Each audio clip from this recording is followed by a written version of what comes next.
Coolio.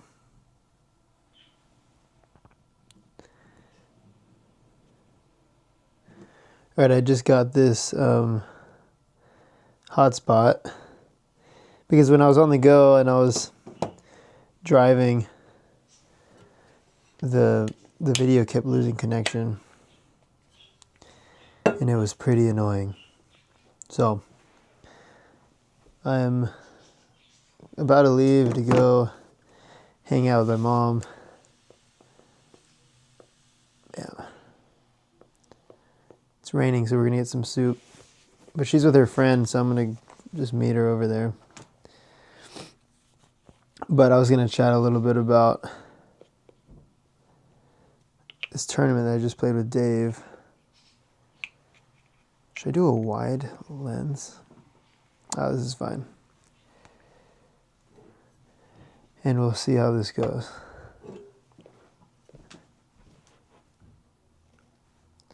Oh, the hotspot. I almost forgot the hotspot. Bam. I'm actually fired up about this because I'll be able to, once we start having like more serious tournaments, start live streaming the tournament, so I'll have like the live stream of the game going, and then like another roaming so on my volleyball channel I'll have the game going, and then on my main channel I'll have like this camera roaming, so I'll have a guy just like live streaming the entire tournament, like non-stop the entire tournament. And then I can also record on here so I could chop it up later and make a vlog out of it. But yeah, with the hotspot, I'll be able to be at the beach, and I could actually connect both my phone and this camera to it. Make sure the quality is high and it's not cutting out. But I'll find out, I guess, in a little bit if how well this thing actually works. Because it could be cut out already. But there's only one way to find out.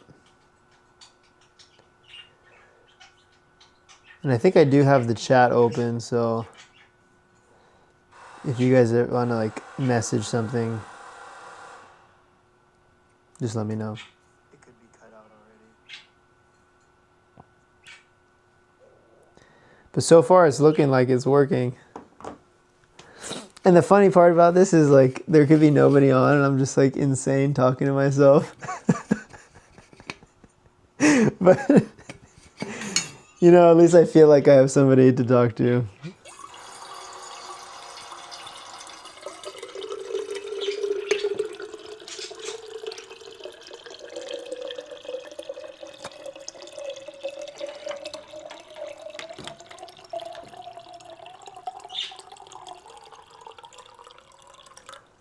And I should probably be recording this too, just in case, since I have crazy amount of storage. I can. All right. So we just played a tournament.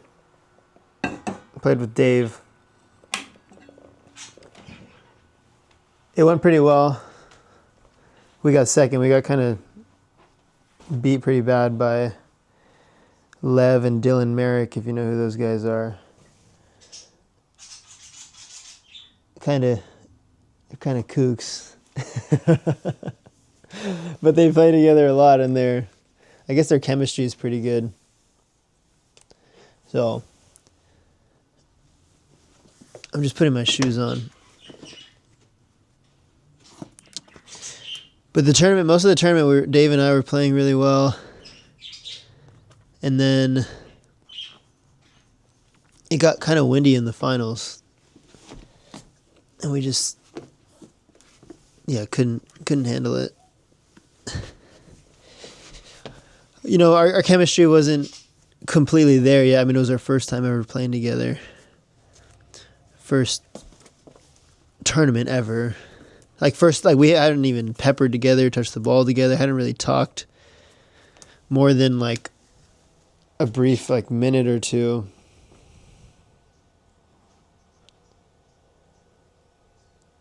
like the most I'd ever talked to him was maybe in Honduras a couple years ago. And like, I mean, we didn't even talk then. But other than that, it went pretty well, other than the last game.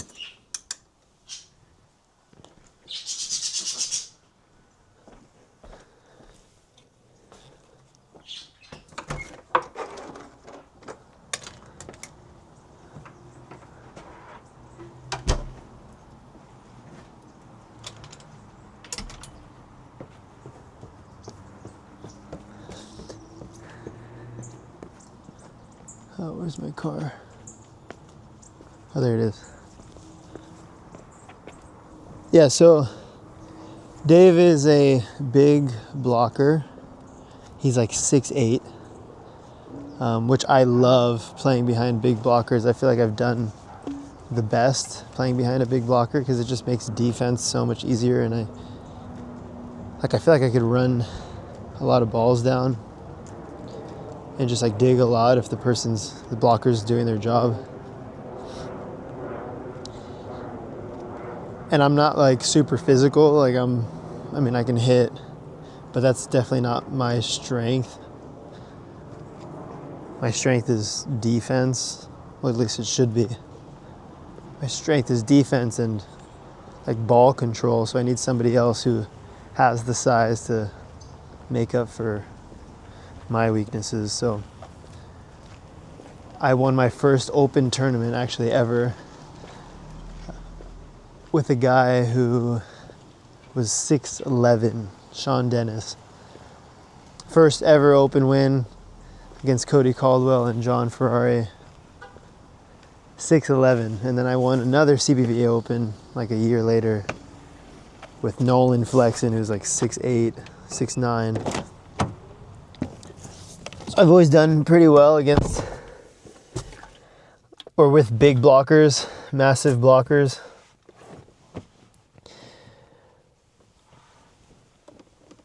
So like playing with Dave was great. It was refreshing because it's been a while. I've been playing with smaller blockers, I think. Well, actually Alex. I played with Alex Hartholler, and he's a decent sized blocker, but he's like 6'6" though, which isn't huge, but he's like a big 6'6", and he jumps all right.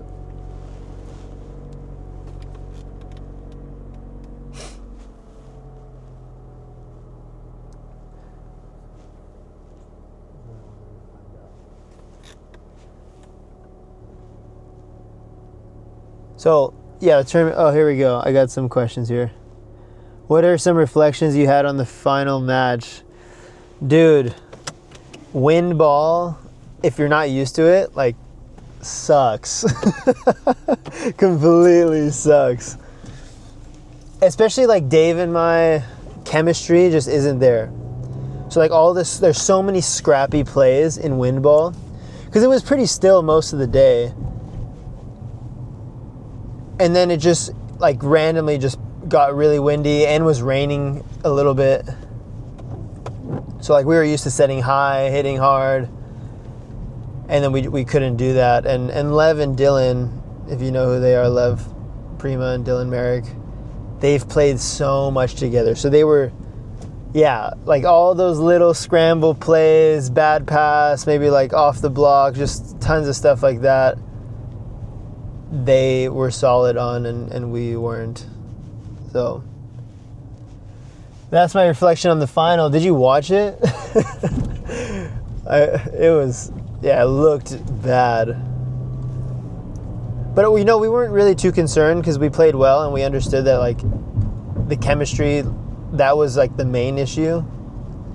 So yeah, we weren't really too concerned about it. It would have been nice to win $1,000, but we at least made like $100 each or something. Here, let's see. I'd be interested to watch you. Hold on, I probably shouldn't read this while I'm driving. Hold on, I'm gonna wait till I stop. Hold on. I'm about to stop right here. Or not. a sec. I'd be interested to watch you react to your games like side by side on your mindset was going. Like, do you mean like in the middle of the game or like in between points? Because I just uploaded actually the first match, and right after the match, we did like a little post-game recap. Like just gave our thoughts on how it went. And then like little things like in timeouts and stuff. But it would be cool to... So once I like have a little bit more money and I could just like blow through these mics, because these mics are kind of expensive. I mean, I feel like they should be better for how expensive they are, but it's like $100 per mic. But I want to wear them while I'm playing so I could be like talking to the live stream as I'm playing. I feel like that would be really cool. But then they're obviously going to get sandy, and like I'm just going to have to buy more. Oh, react to my games. Oh, like while I'm playing. While I'm watching the video. Is that what you're talking about? Okay. Yeah, I guess I could do was it like, reaction type video. Yeah, maybe on my volleyball channel. Like each point, what I was thinking. You know, I try to not think. That's the goal, is don't think so much. Yeah, the wind was crazy for real. And honestly, I don't know where these gusts are coming from. Who said they were going to be at the tournament? Somebody said that they were going to be there watching at the Highline tournament. Was that you? Because you didn't say hi. Or whoever it was didn't say hi. I saw some guys watching, and I mean, it'd be cool to meet you. But I think Highline put on a great tournament.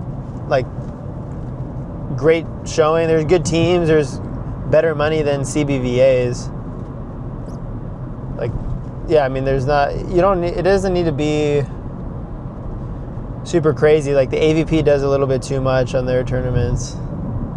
They like do a whole stadium and everything, which is like kind of cool sometimes, but I mean, they're spending like $1 million for Manhattan. That's all their expenses, so they're losing a ton of money.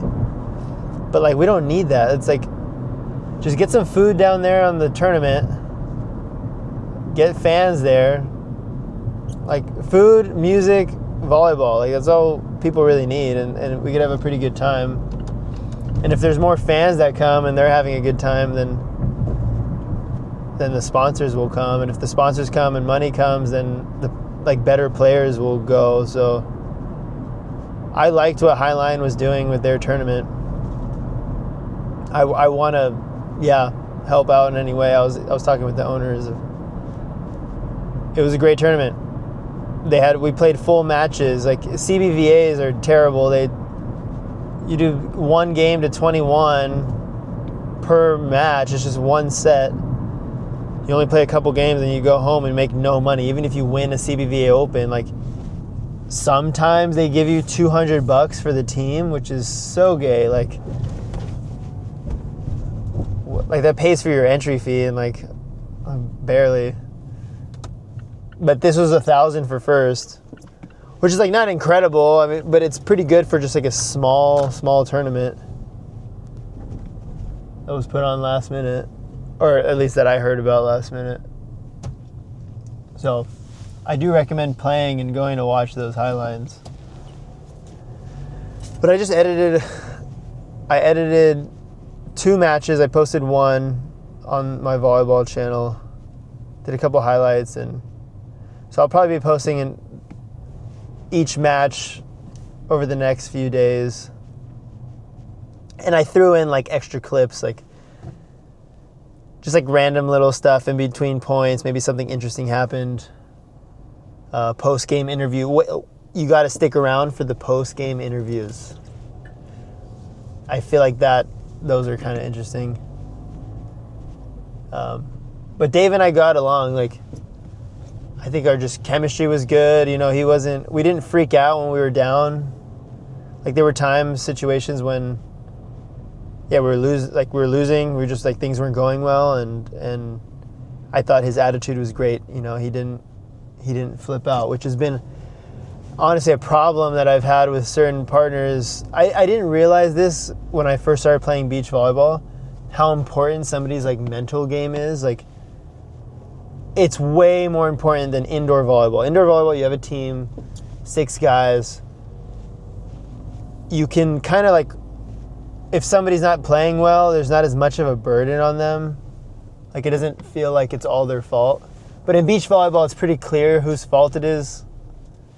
You know, when you're not playing well, you're losing. It's like, okay, well, they're serving one guy. That guy can't side out. It's obviously his fault. So guys just like crack under pressure. Some guys just can't handle the pressure. Yeah. And I've been looking for a partner. Yeah, they should be good. But like, yeah, when it comes down to it. And you don't really know that until you play a tournament or two with them. And then you see them in like a tight situation. Like, okay, are they gonna press in and play better, or are they gonna run away? And I've had a few guys that just, they run. They give up. Oh, I've played with guys that have literally given up in the middle of the game. No. Oh no, man. Right now I live all the way across the country, but would be cool to meet you in the near future. Where? What state? Because I travel a lot. Travel all over the place. And you know what? I've actually made some really good friends from online, like from social media, maybe like YouTube or Instagram, and people reaching out saying, hey, like if you're ever in this state or over here, you're always welcome to stay with me. So there's a guy in Virginia that I stay with every year. Guys in Florida, now North Dakota, South Dakota, just people I meet from doing this. So yeah, maybe one day I'll meet you over there. How would you describe someone you'd always want to be in your team and go to battle with on the court, whether that be indoor or beach? I mean, like, yeah, somebody not getting rattled, not getting too emotional, right? So when you're playing, there's going to be ups and downs. Sometimes you're going to, like, sometimes things are going to go your way, and that's really exciting. But you still can't even get, like, too excited for that stuff.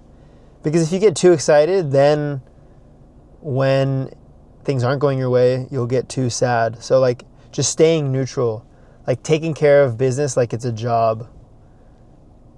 And you really have to think of it like that, of when you get a bump set spike, you put the ball away. You just have to treat that like, okay, that's what I was supposed to do. Like, no big deal. Like, I don't need to tell you, oh, good job, or like, we don't need to get super hyped about everything. Like, we're supposed to pass the ball perfect. We're supposed to set the ball perfect. We're supposed to get the kill.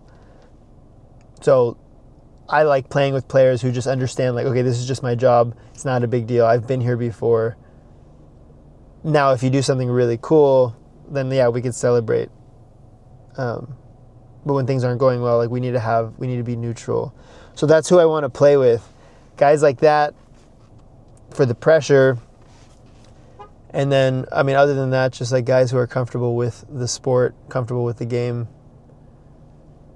Like I said, the little plays when it's windy, or just like the little scrap plays. That's like a lot of things that, those are the things that a lot of guys just don't understand. And I think you have to have been playing for such a long time, like since when you're really young, to like have that intuition. Because there's some guys that I've been playing with since we were 14 that, like, we don't even have to talk to each other. We just know exactly what kind of set this person wants. Maybe they're going a little bit faster, and I know the situation. They don't even need to say fast to the pin. I know based off this pass and where we are like next to each other, like the momentum of the game, all of it. You just pick up this stuff. New Jersey. Not much beach here, but I definitely come watch. Greet you in Cali. Was there there might be a tournament in New Jersey. Didn't the AVP just post something?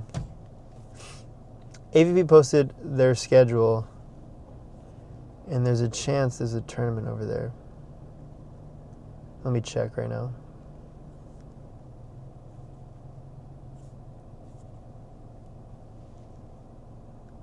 Where's Belmar? Where's Belmar?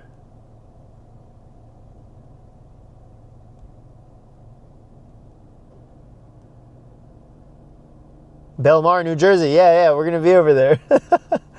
Yeah, May 29th through 31st. Yeah, look on the AVP schedule. Belmar, I should be playing in that one. So yeah, get ready. I'll be out there.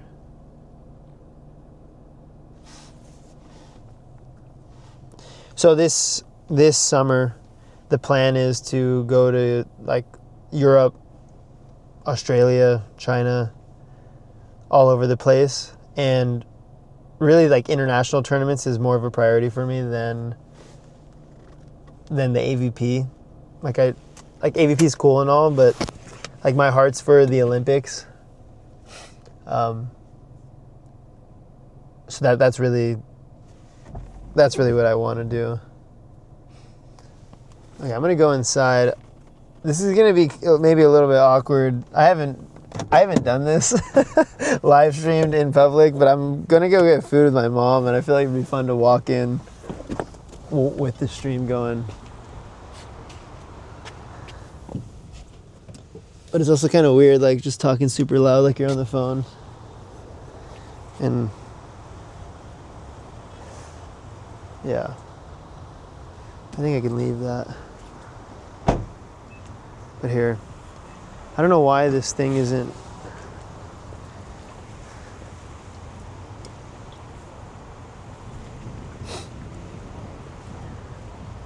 It's kind of crazy doing this. It's a lot of fun though. It's also more entertaining for myself than just like going to the store and like getting food, and you know, if I have some downtime, chat with some people, answer some questions, really just like get my thoughts out,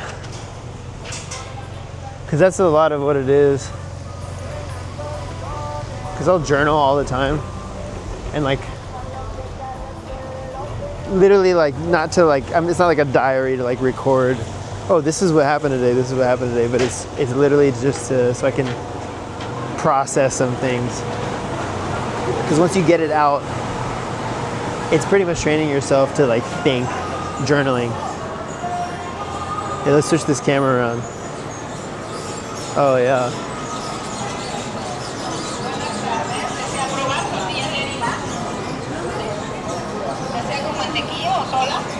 So this awesome Mexican restaurant or Mexican market popped up here not too long ago, and they have like a full-on like mariachi section over here,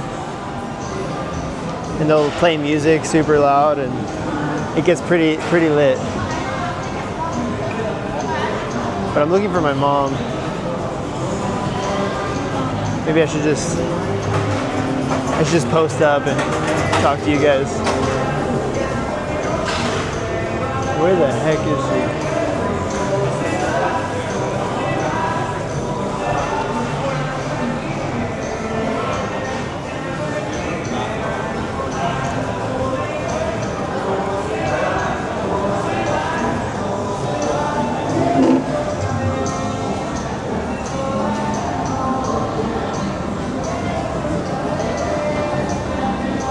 Yeah, you should for sure.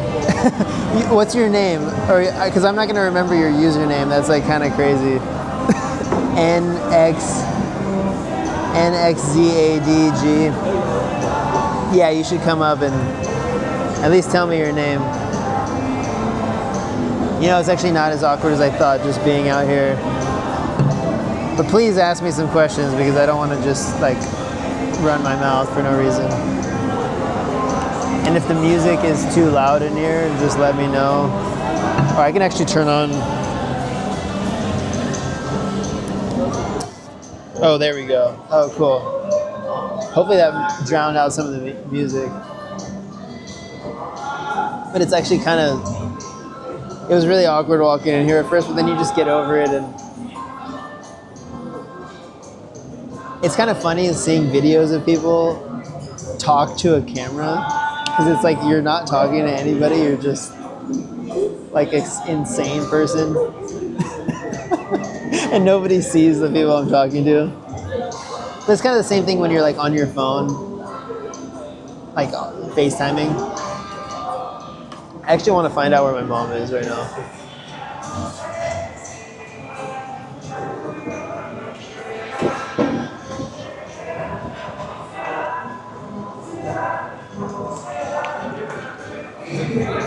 Oh, there she is.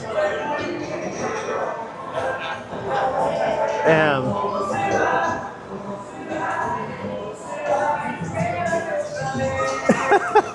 You're live. There's like 5 people on right now.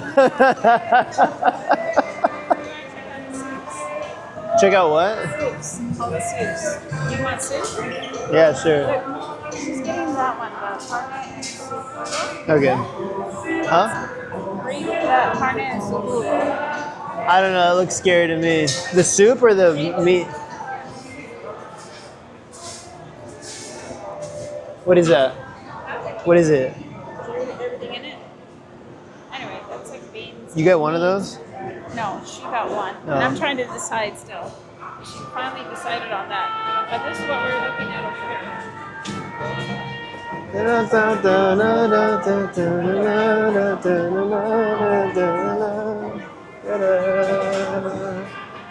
Oh, I love this Mexican music.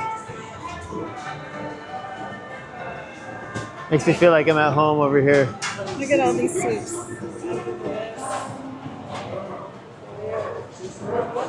I don't know about this. Look at this. You can ask for it. They'll give you test. I can taste it? Yeah, sample. This one actually looks pretty good. And then ask if it's spicy. I don't mind it. I don't mind it being spicy. He No. has to taste it. Yeah, I'll taste it. Yeah, I'll taste it. Yeah, that looks good. Hey, excuse me. Could I try that one, the beefsteak? How do you say that? This one. How do you say that? Beefsteak. Beefsteak. You know, I took Spanish class and I always thought it was beef steak. Is that not how you say it? Oh, thank you. I thought it was beef steak. I thought it was this. Where's beef steak? This is beef steak. Beef steak. Beef steak. It's spelled how you would say it with an accent.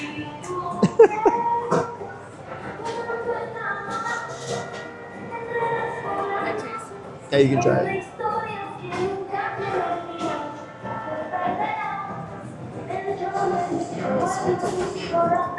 A little salty for you? I like it. I'm gonna probably do that one. It's actually really good. If you're in Orange County, for sure come to El Mercado.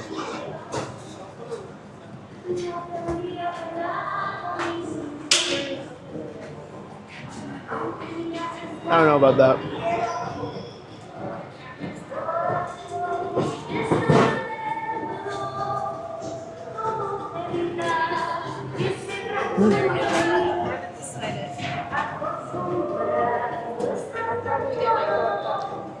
Yeah, I'll probably just do this one.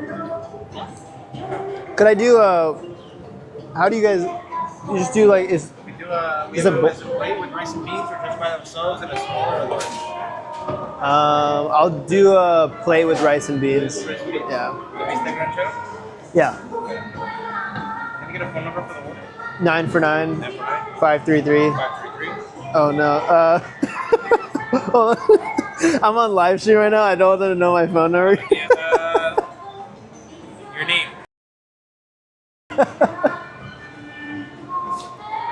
B1650. Okay.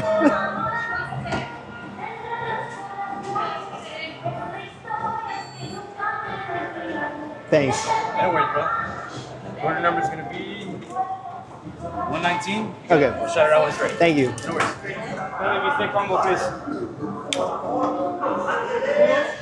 That's funny. I almost gave my phone number out. I was He goes, "What's your phone number?" And I go 949 533, and then I was like, "Wait, people are online right now." Why do you want your phone number? To text me when it's ready, I guess. But he goes, "Oh, it's fine. Just I'll let you know." I'll tell But I was like, I mean, there's not like a ton of people on, but that thing, I don't want that to be out there. him. You can tell him. I can tell him. Huh?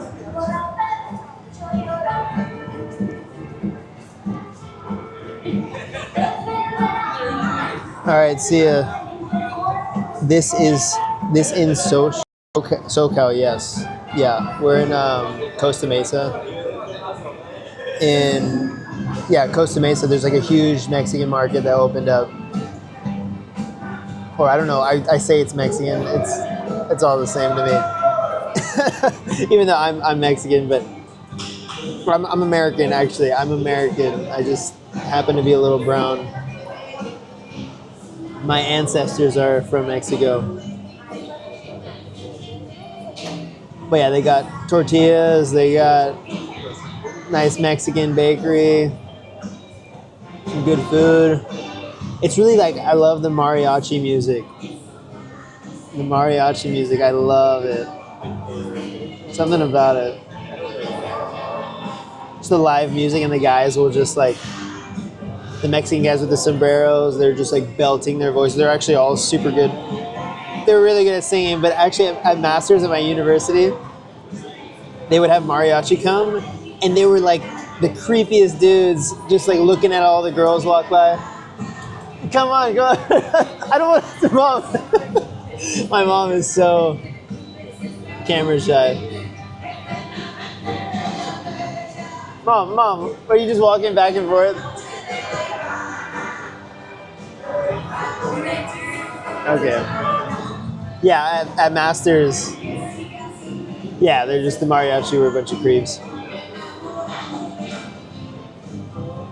But it's funny, we would do like culture days where we would just get like, I thought it was kind of weird because it was like the whitest school, and we'd have like Mexican theme or just like other themes. Which I guess if we were at a liberal school, all the people would get mad at like cultural appropriation, which is the dumbest thing ever. Because, yeah, like they get mad at like, some black people get mad at white people for getting dreads. I'm like, that's ridiculous. I wanted dreads for a while actually when I was young. And one day I'll probably do it.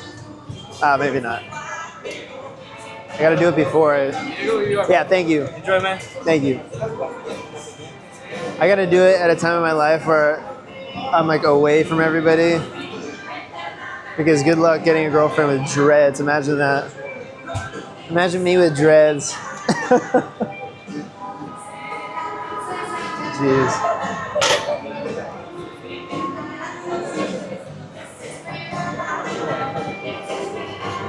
How are you? You doing well? You wanna say hi to the live stream? You want to say hi?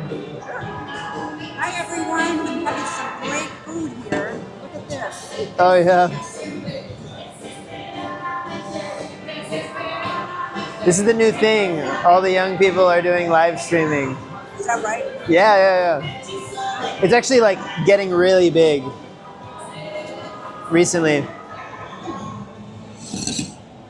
And I guess it's kind of in person. But there's like a few people that are on live right now. Like they're like watching like in the moment. It's like TV, like live television. Oh yeah. It's huge, it's taken over. What did you order? I just got some soup, it's called beefsteak. You speak Spanish, right? I always thought it was beefsteak. Or is that an actual Spanish word? My Spanish is not great. Okay. Yeah. It's okay. Yeah. So I don't know. Beefsteak. You know, after going to Nicaragua and Honduras and El Salvador, you have to be in the country to like really learn the language. Get immersed. Yeah.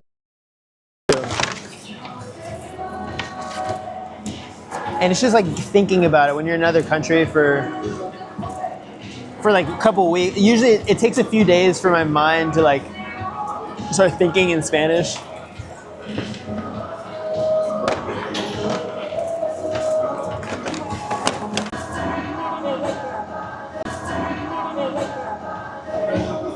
Is this still going? Was I able to recover it? Okay. Something happened.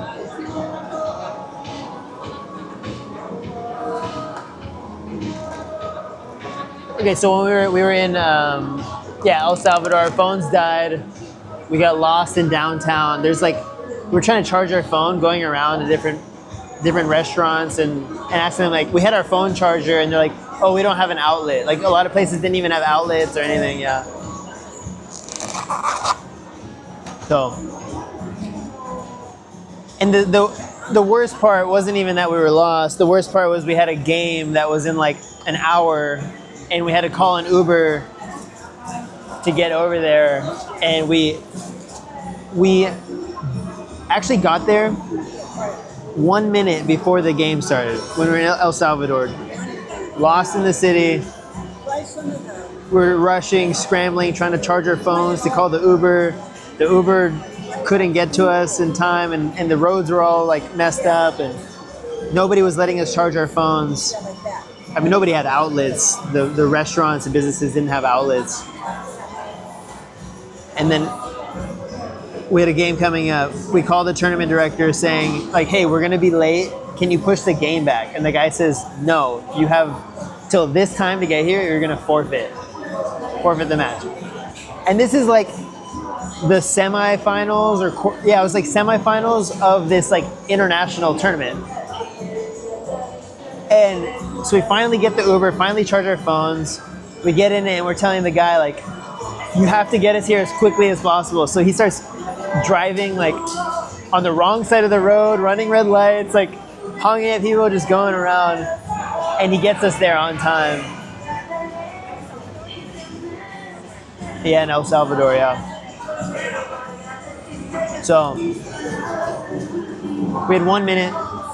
We had 1 minute to warm up and play the game. I remember like sprinting in there, hitting 2 balls, being like dizzy. But yeah, we ended up winning that game in 3 against the El Salvador national team.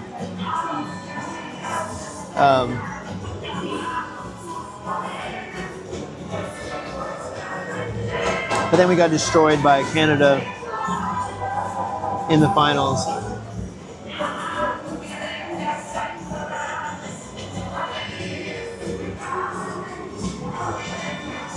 Yeah, I gotta start saying chat. Hey chat, what do you think about that?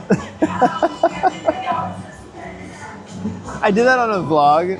I was vlogging with my cousin, and I wasn't live, but I was just recording. And my cousin's like, hey, do you want to come to my class with me? It's a debate class. It's like a religious debate class. And I asked the camera, I'm like, hey, chat, should I do it? I wasn't even live, though. I just thought it was funny. Have you seen the video of, like, I saw this video of this girlfriend or something went into her boyfriend's stream and was, like, all mad at him. It was like, if you don't turn this off right now, like, I'm breaking up with you. And he goes, hey, chat, what do you think?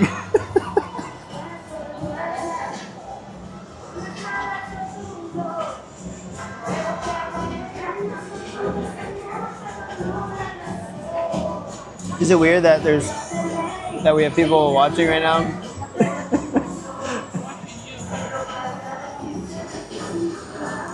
Wow, that's pretty good.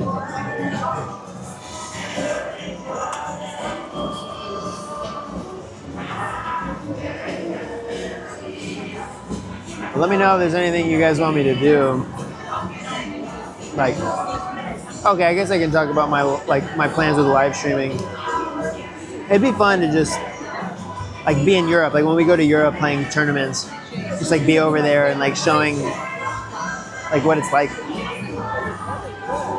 It would have been super cool. It's very authentic. While I was in El Salvador, lost, that would have been awesome to like have people in the chat like like freaking out that we're lost and like need to get to this tournament. Like capturing all that stuff live would have been insane. So I'm super happy that I bought this camera because it's so easy to hold, so easy to walk around with.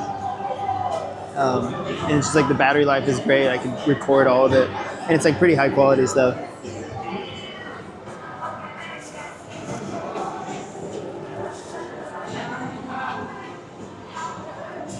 How was that? This is really good. Actually really good.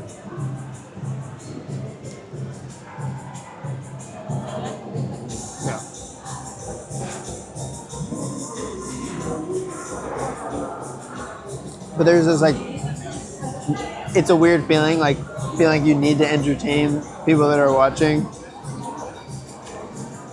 Eventually I'll just get over it and not really care. But it is kind of a trip. Do you have any thoughts on pride when playing? It's hard to play. It's hard to play when it's not for yourself, you feel? Yeah, I do feel that. I mean, I think I have to check myself constantly, and the Lord is constantly humbles me, right? Like, and I can feel it. Like when I'm playing a game, there's a ton of people, and for whatever reason, I want to look good in this game and play well, or blah blah blah. I usually get humbled. Like the Lord will take care of that. But after a pretty tough loss. And I recognize that. I'm like, okay, thank you, Lord, for taking care of that.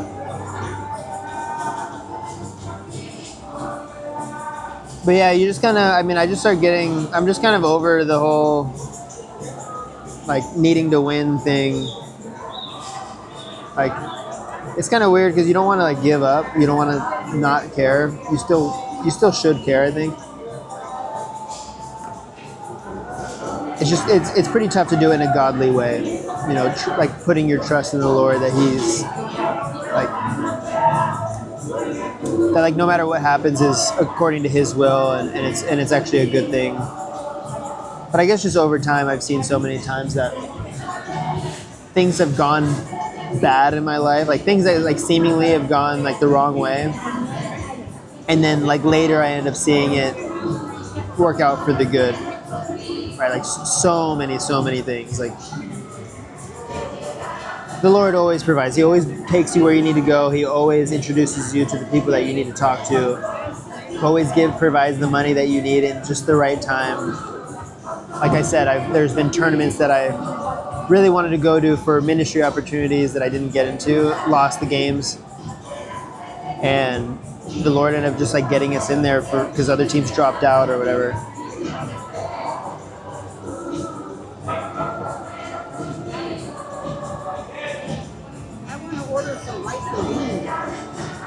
It's also super nice, like, being in public doing this, because, like, you just stop caring what people think. Which, like, you might think I don't care. A lot of people will say that, of, like, oh, it really seems like you don't care what people think, especially when I do ministry and I wear the Jesus Rules shirt and we preach, and people think, okay, well, this guy clearly doesn't care what people think. It's like, well, that's not true. Like, I care more than you realize. But it's something I'm constantly trying to get rid of, that like fear of man, because we should only fear God.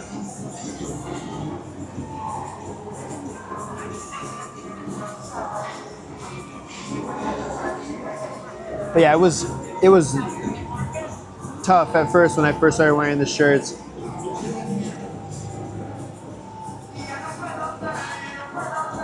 Like, yeah, first time evangelizing, street preaching. I mean, I've done that. Where, like, at AVP Huntington a couple years ago, had a microphone on the pier right after the AVP tournament, and like, there's some AVP guys walking by, seeing me preach on the street, like looking at me like, what the heck is, what the heck is this guy doing?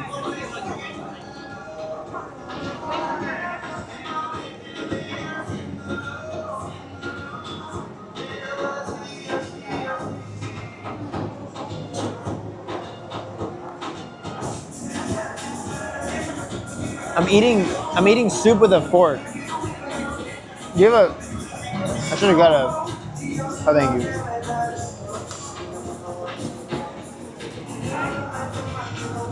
What?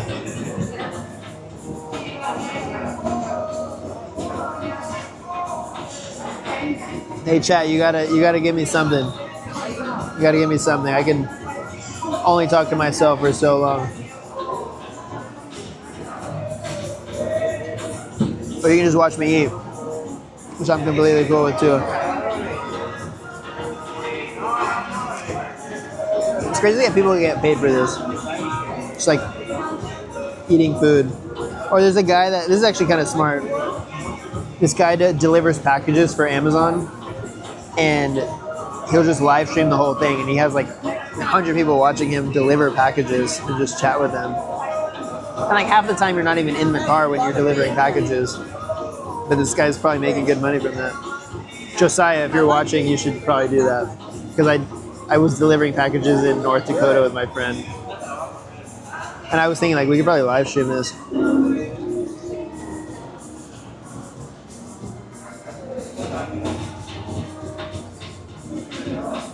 Wait, what do you mean? What do you mean you think it could be difficult to represent Christ in front of so many people? Yeah, if you like emotionally explode and like if you get mad. And that, I guess you just have to know yourself. Like if you're the type of person who just like,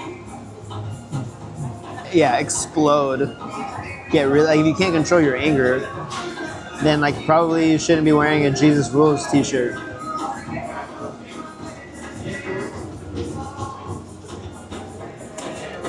But if it's like who you are, if it's in your heart, it's actually not too difficult. Like on the volleyball court, what's in here comes out.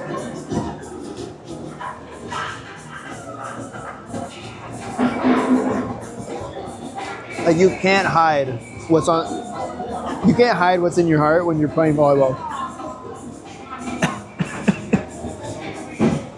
It exposes everybody.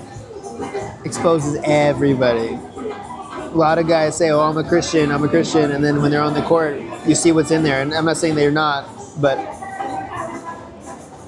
you can't hide. You cannot hide on the court. And maybe I'm judgmental, but I can see.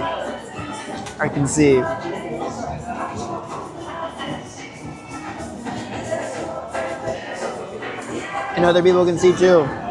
I know you probably see, if you're a volleyball fan, I'm sure there's some guys on the tour that you see are saying they're Christians, and the way they're acting is not accordingly, especially in the games.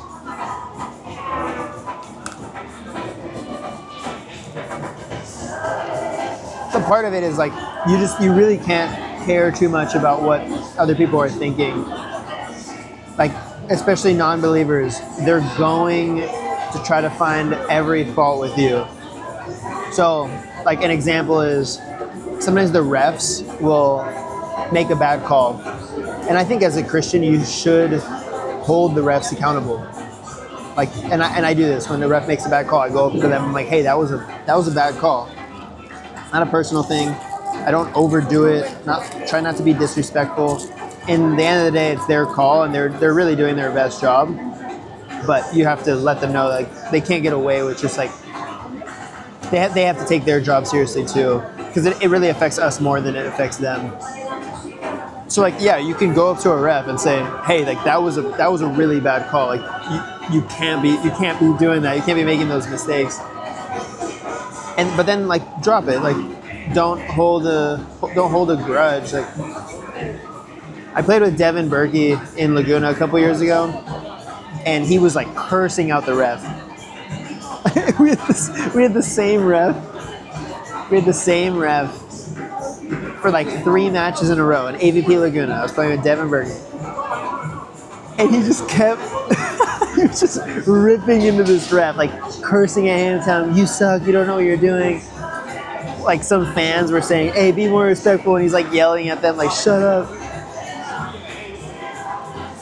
So yeah, you can't be doing that. And then me even just like being there with him, people are like, "Oh no," and they're Christians. I'm like, well, that's not me. I'm not doing that.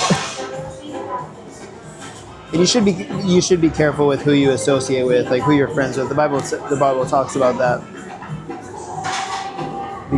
Don't associate with people who claim to be believers but are not truly representing Christ. Like if people are living in sin saying they're a Christian, like it says like don't eat with them, don't hang out with them.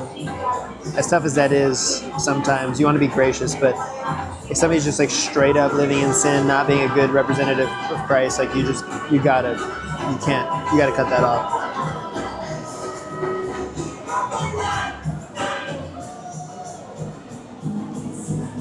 Is it weird that I'm talking to myself? Okay, we're here. It looks like you're talking to us.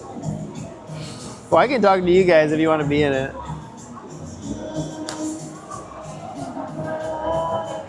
And that's your fault. You're camera shy. I was running behind you. Good? I'm starting to get better at this. Because I've always been so like, I usually think about what I say before I say it. Well, I'm starting to just like try to talk more and like get it out. I'm usually just kind of quiet. But when you have people watching, you're like, oh, I gotta entertain.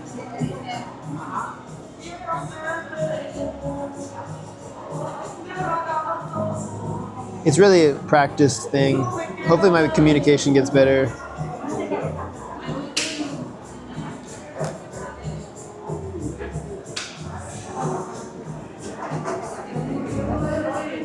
But it was, yeah, that's why when I give people t-shirts, when I give people the Jesus Rules t-shirts, or even a hoodie, I gave a guy a hoodie yesterday. Oh, the hoodies.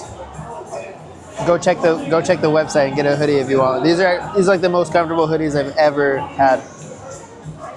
Which is nice about having your own like clothing line, is that I get to like pick the most comfortable things, the coolest things. Where would I want to wear?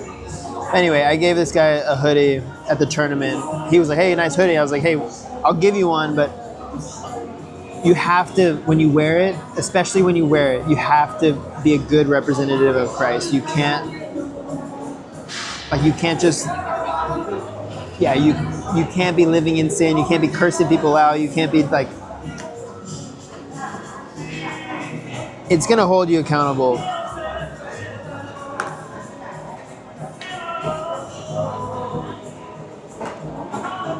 And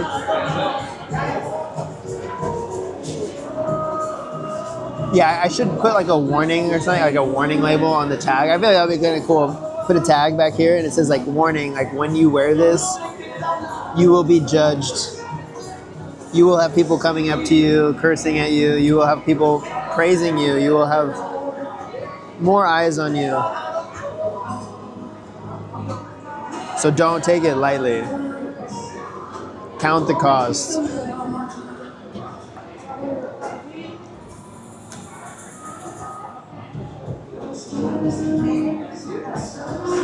Count the cost. For sure. People ask to follow Jesus. People told Jesus, hey, I want to follow you. And he's like, are you sure? He didn't like try to convince anybody to follow him. He just like, somebody said, hey, I want to follow you. He goes, are you sure? Foxes have holes. Foxes have dens, birds have nests, but the Son of Man has nowhere to rest his head. Like, are you sure you want to follow me?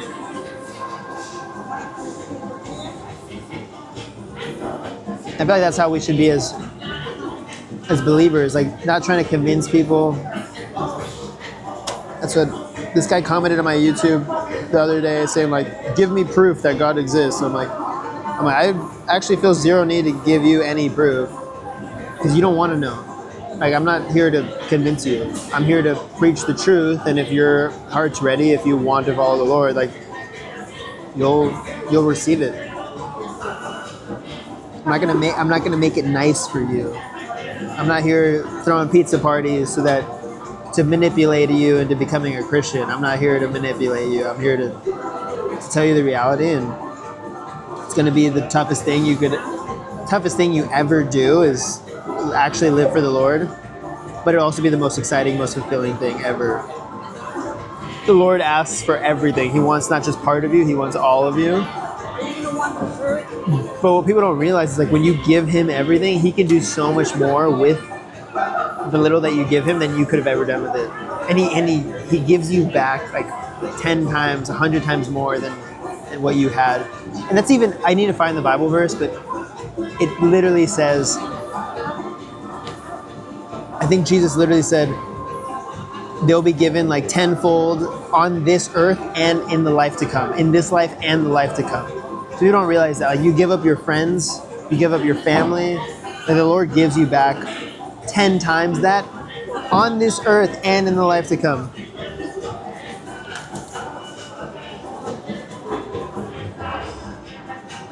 Yeah, warning label would be cool. I mean, all these things are cool, it just gets more expensive. I have a ton of ideas. Like, dude, money runs the world. I'd be doing so many more things if I had more money. And I'm already spending a ton of money on things. But, like I said earlier, the things I've spent the most money on, I've actually made the most money from.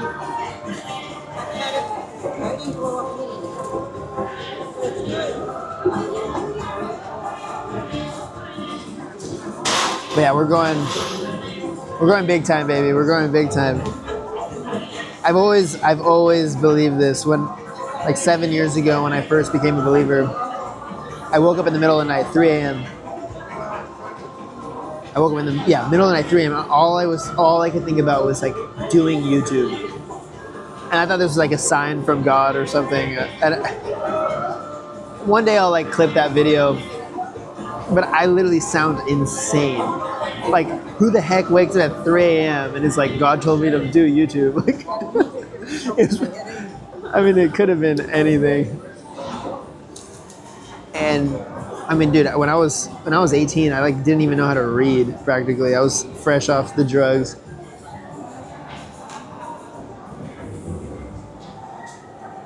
Couldn't even speak. Dude, reading and writing and public speaking were my worst subjects. I hated them. And now I read every day. Now I write every day. And now I talk and speak in front of people. Insane. If you knew who I was 8 years ago, you'd be blown away that anybody would even look up to me in any capacity as like a spiritual role model. Like, I've had parents tell me, oh, I wish my son was like you. Oh, like, would love you to marry my daughter, blah, blah, blah. I'm like, you would not have been saying that 10 years ago. For sure, I can guarantee that.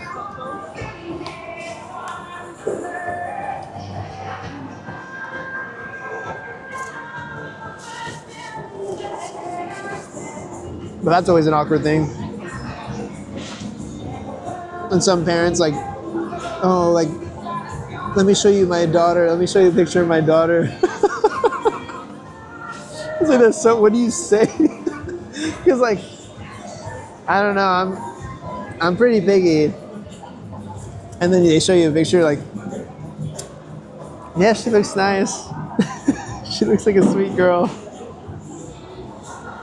Yeah, it's happened too much. Please, if you're ever a parent one day, please don't ever. Actually, I don't know.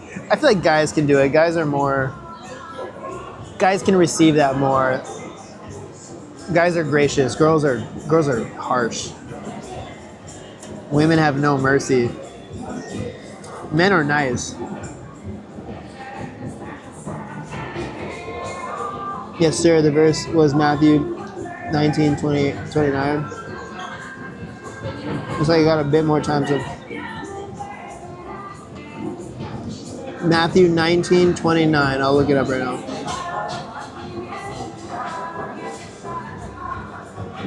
I've been using the LSB translation. If you don't know what that is, you should check it out. It's actually maybe my favorite translation. LSB, Legacy Standard Bible. John MacArthur. I went to his school. and they translated the Bible because they wanted to preserve. I guess they wanted to preserve the NASB 1995 because the NASB retranslated it in like the 2000s, and they kind of made it a little bit too liberal. So it's kind of like a perfect balance between the NASB and the ESV, LSB. And their Bibles are kind of cool. The leather's nice, and they're not too expensive. Oh yeah, here's the verse. Matthew 19, 27 through 30. Said Peter answered and said to him, behold, we have left everything and followed you. What then will there be for us? And Jesus said to them, truly I say to you that you who have followed me in the generation when the Son of Man will that you who have followed me in the generation when the Son of Man will sit on his glorious throne, you also shall sit upon 12 thrones, judging the 12 tribes of Israel. And everyone who has left houses or brothers or sisters or father or mother or children or farms for my name's sake will receive 100 times as much and will inherit eternal life. But many who are first will be last, and the last will be first. Yeah, 29, that's fire. And anyone who has left houses or brothers or sisters or father or mother or children, that's crazy. For my name's sake will receive 100. It doesn't say wife or husband.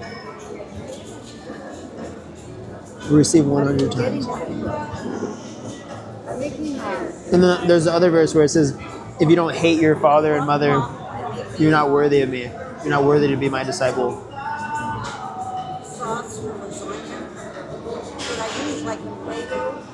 Thoughts on constant communication, the whole game, like straight talking all the time. You know, one of the first things when I went to play Division I volleyball, like one of the biggest things that stood out to me was the coach was on us about talking, calling everything, even like the dumbest things. Like if the ball is set to the outside, he wanted us to all say outside, or if it was set back, everybody yelled back. Like everything. If the pass was passed off the net, off, the pass is off. Like so, the whole time pass is off. You're saying where the pass is, where the set's gonna be, where the set's probably gonna be. So if the pass is off the net, you say pass is off.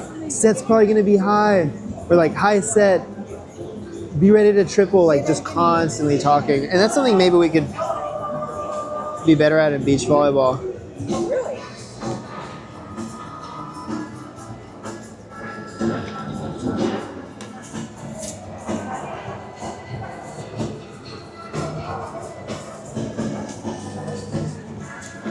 Yeah, communication's good. I think communication's important. But calling shots, like high lines or cut shots, is a waste of time. Complete waste of time. These days, it doesn't help at all. Because you can take a look when you're attacking and you're going down to look. You can look longer, or you can look pretty much just as long as the setter can when he's taking a look. Right, and just that split second of the person having to recognize it, say the shot. Now you recognize what they're saying, think about it, and then make the decision to hit it. By that time, it's just too late, and the person's gonna. People do 3s and 4s all the time. The defender's running around back and forth, and yeah, they're just don't take a look. Just cover. Just cover.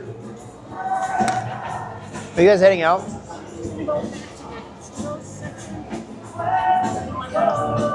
There you go. Can you get me a churro? Oh, they're big. They're big.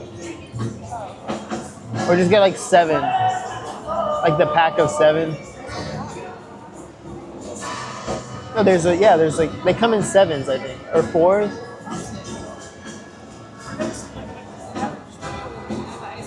Okay. I'll take a churro, for sure. Maybe I should be eating healthy if like I'm a professional athlete. Shouldn't be eating churros every day. Just kidding, I don't eat churros every day. As Mexican as I might seem. Nah, but my Mexican family, they make fun of me that like I'm whitewashed.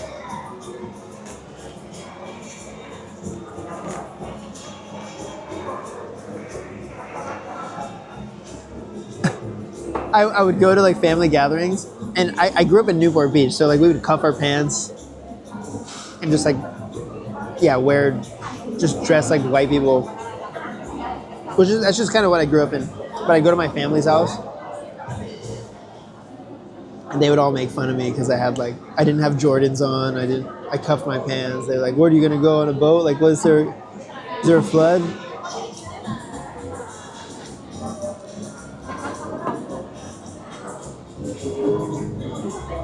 But then you go in Newport, and there's some people that are like super racist.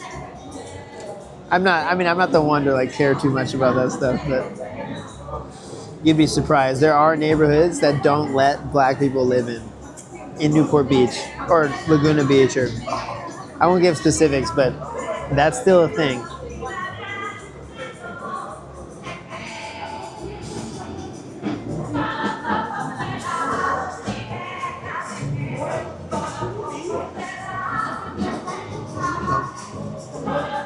When did you create the Jesus Rules company, and how do you come to that idea? Yeah, so Jesus Rules, well, it started as like more of a ministry than like a company or a business. It was just my coach and I going around to tournaments and like preaching and bringing people in for the word. This is before the shirt. And my first year playing AVP, I was like, well, I've always been bold for the faith. I've always like thought like, let's go above and beyond. So I was like, well, like we should make a shirt. Like I should wear a shirt that says something about Jesus. And there was a men's conference, like a men's Bible conference at Calvary Chapel in Costa Mesa. So if you know who Greg Laurie is, Chuck Smith, if you've seen the movie Jesus Revolution, it was a pretty good movie. But that all that stuff, there was like a revival that happened in Newport Beach at this Calvary Chapel. So anyway, there's a men's conference. I guess they maybe do a yearly men's conference. People from all over the country travel there. And I went. I was a new believer. I was like 18, and I guess my understanding of what Christianity was just like I just thought everybody was like soft and nice, and I'd never like seen men, like strong men in the church. But I show up and there's like all these men singing with their deep voices, singing worship music. And at one time this big dude stands up in the middle of it and yells, "Jesus rules!" And I just thought that was so cool, and that stuck with me. I was 18 years old, and so when I was thinking of what to put on the shirt, I remember that, so I threw it on there. And I don't think I realized the significance of it. I don't think I realized like how impactful those two words are, more so than saying like Jesus saves or God loves you, like whatever, you could say that. But saying the words Jesus rules, like people get upset about that, because it's not just like he exists. It's not just he loves you. It's like, no, he controls you. He owns you. He owns your life, like, and you will bow. You will bow. Whether you want to or not. You will bow. Every knee will bow.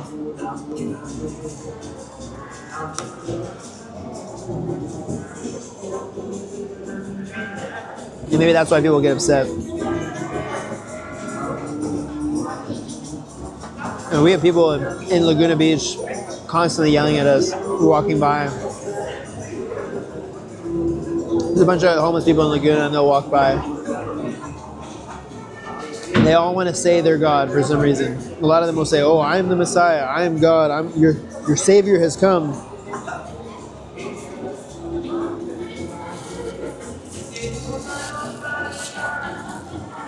I'm gonna go walk over to the churros.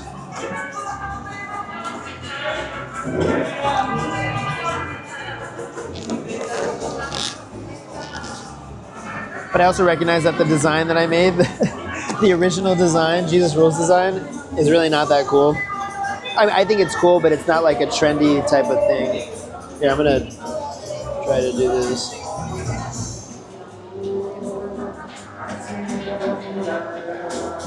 So I'll probably always keep the original design the same and always sell those. But then I'm gonna start doing like cooler things like this hoodie, and I mean I have a ton of ideas.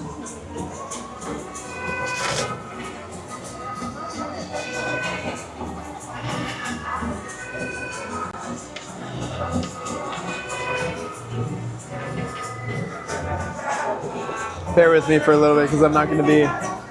My phone's in my pocket. I can't see the chat if you say anything.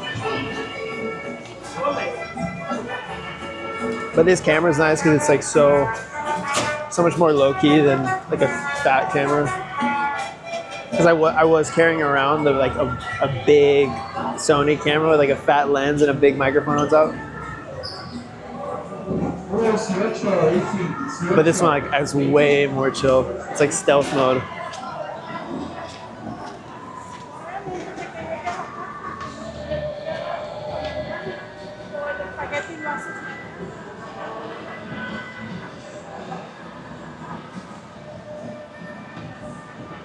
But it's pretty much like we're in Mexico over here.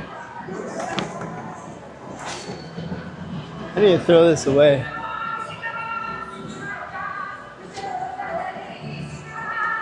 I don't know where the heck actually.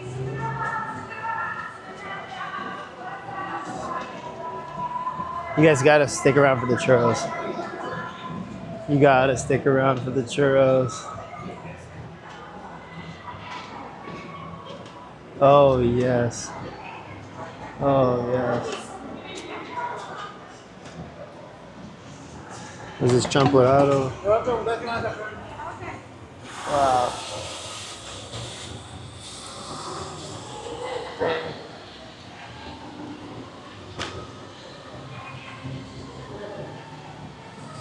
This thing's amazing. Let's find out how to do this.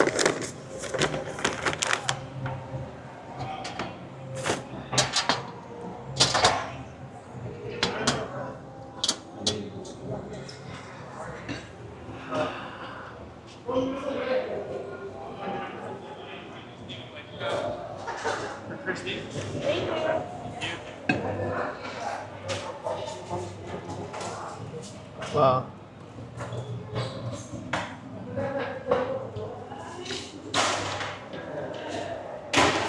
Should I get one shot? Or should I get like 10? I should get 10. Where'd my mom go? Alright, cool. I'm actually gonna log off of here right now because I gotta go, but I'm gonna do this more, so thanks for being on.